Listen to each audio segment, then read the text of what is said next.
देखिए, महागठबंधन की बैठक साढ़े 11 बजे के करीब शुरू हो गई है और अगर आप बात करें दलों की तो लगभग 16 दल के जो बड़े नेता हैं वो तमाम नेता इस बैठक में मौजूद हैं। और जो अभी हमारे सोर्सेज बता रहे हैं सीएम हाउस से, उसके मुताबिक मुख्यमंत्री नीतीश कुमार को विधिवत महागठबंधन का संयोजक संभवतः चुन लिया गया है। और इसके अलावा ममता बनर्जी ने यह कहा है बैठक में कि आपसी मतभेद को भुला करके सभी लोगों को एक जगह पे एकजुट होना होगा, तभी मोदी का जो विजय अभियान है लोकसभा में उसको रोका जा सकता है। देखिए, गहन विचार विमर्श किया जा रहा है। राहुल गांधी वो भी खुद इस बैठक में मौजूद हैं, मल्लिकार्जुन खड़गे वो इस बैठक में मौजूद हैं, स्टालिन बैठक में मौजूद हैं, अरविंद केजरीवाल मौजूद हैं, भगवत सिंह मान मौजूद हैं, संजय सिंह हैं, राघव चड्ढा हैं।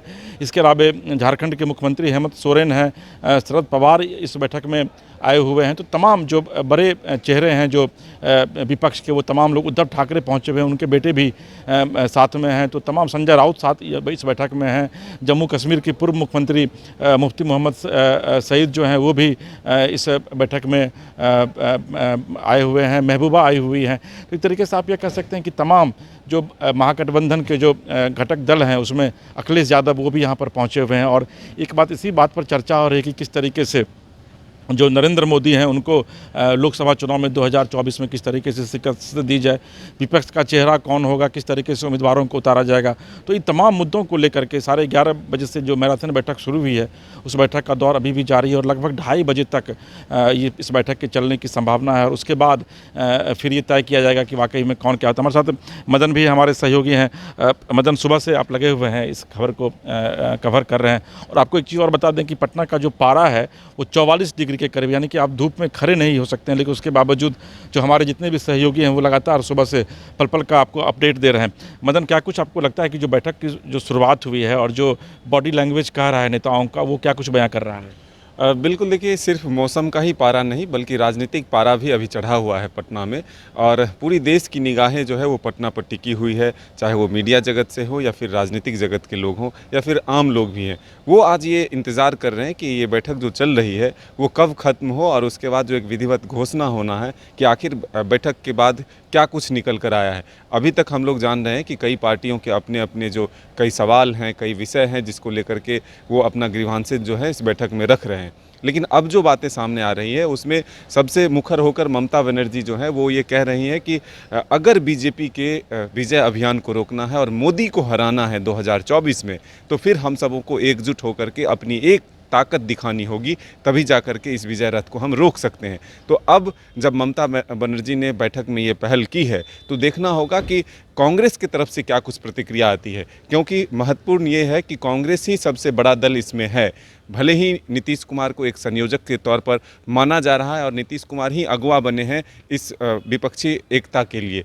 देखिए, आप पिछले कई दिनों से देखें, कई महीनों से देखें तो नीतीश कुमार देश के अलग अलग राज्यों में जाकर के व्यक्तिगत तौर पर लोगों को आमंत्रित किया और बिहार की धरती पटना को चुना गया कि इसी जगह से इसका बिगुल फूंका जाए और देश में एक मैसेज दिया जाए कि बीजेपी के खिलाफ जो है तमाम जो क्षेत्रीय दल भी हैं और जो राष्ट्रीय स्तर के दल हैं वो एक प्लेटफॉर्म पर आ रही है।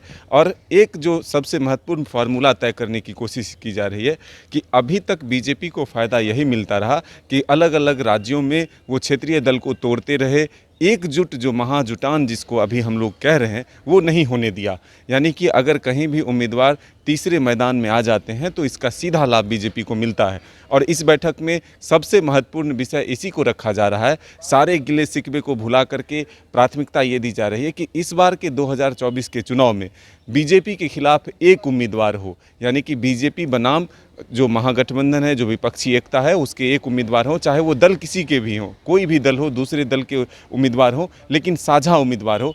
इस पर सहमति बनाने की कोशिश हो रही है। हालांकि अमित शाह ने इस पर प्रतिक्रिया देते हुए कहा है कि पहले भी विपक्ष एकजुट हुआ था और आज भी हो रहा है, तो इससे कोई फ़र्क नहीं पड़ने वाला। बीजेपी अपना काम हमेशा करती है, चाहे वो चुनाव की तैयारियों को लेकर के हो या फिर जनता की सेवा के लिए जो सरकार की योजनाएं हैं वो चलाई जा रही है। अभी आप फिलहाल देख रहे हैं कि बीजेपी चुनावी मूड में आ चुका है।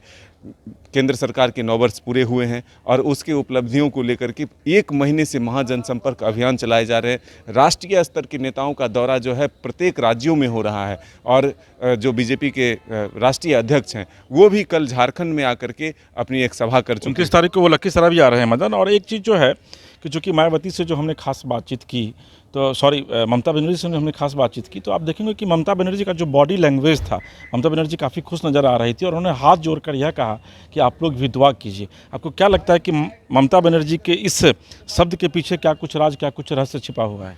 देखिए, इसलिए वो दुआ करने की बात कर रहे हैं कि हम लोग पिछले 24 घंटे से इस पर लगातार एनालिसिस कर रहे हैं कि आखिर हो क्या रहा है, कहाँ कठिनाइयाँ आ सकती है। आप इसको फाइनल रिजल्ट नहीं मान सकते हैं कि आज की बैठक में ही सब कुछ तय हो जाएगा। कई बातें ऐसी है जो आज के बैठक में कई दल के नेता रखेंगे। इसके बाद ये घोषणा की जाएगी कि ये पहले दौर की बैठक है और इसके बाद हम लोग इसको आगे लेकर बढ़ेंगे। कई दौर की बातचीत होगी और अभी तो शुरुआत हुई है, अंजाम देखना होगा। ये बातें ज़रूर नीतीश कुमार की तरफ से भी कही जाएगी या जो नेता प्रेस कॉन्फ्रेंस करेंगे, ये आप अनुमान लगा सकते हैं कि बातें यहीं निकल कर आज सामने आने वाली है। बिहार की जो राजनीतिक स्थितियां हैं वो भी अंदर खाने से जो चीज़ें सामने आ रही है उसको देखते हुए भी कई चीज़ें जो है बदल सकती है। देखिए, अभी यहाँ जहाँ मौजूद हैं हम, यहाँ से थोड़ी ही दूरी पर पीछे सीएम हाउस भी है और यहीं पर जो है वो फिलहाल बैठक अभी चल रही है पिछले लंबे समय से। और जो महत्वपूर्ण बात है इस पूरे मामले में वह यह है कि सबकी निगाहें अब कांग्रेस के ऊपर टिकी हुई, क्योंकि कांग्रेस जो है वो राष्ट्रीय पार्टी है और कांग्रेस यह कभी नहीं चाहेगी कि उससे ये तमगा जो है राष्ट्रीय पार्टी का ये छिने।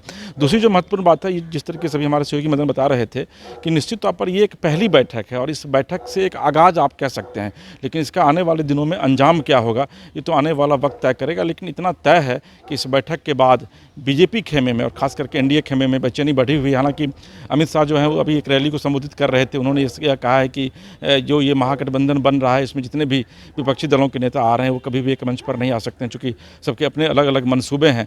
तो निश्चित तौर पर बीजेपी अपने स्तर से कोशिश कर रही है। और दूसरी सबसे महत्वपूर्ण बात है वह यह है कि नीतीश कुमार और लालू यादव के बीच कितनी अंडरस्टैंडिंग बन पाती है, ये एक सबसे बड़ा सवाल है। चूँकि जिस तरीके से जो जानकारी हमें मिल रही है कि भीतर महागठबंधन के भीतर और लालू और नीतीश के बीच कुछ तो खटपट हुआ है, क्योंकि जिस तरीके से तमाम बड़े नेता आए वो नीतीश कुमार के पास न जाकर के पहले लालू प्रसाद यादव के पास पहुंचते हैं और ये बातें कहीं ना कहीं से नीतीश कुमार को खटक रही है।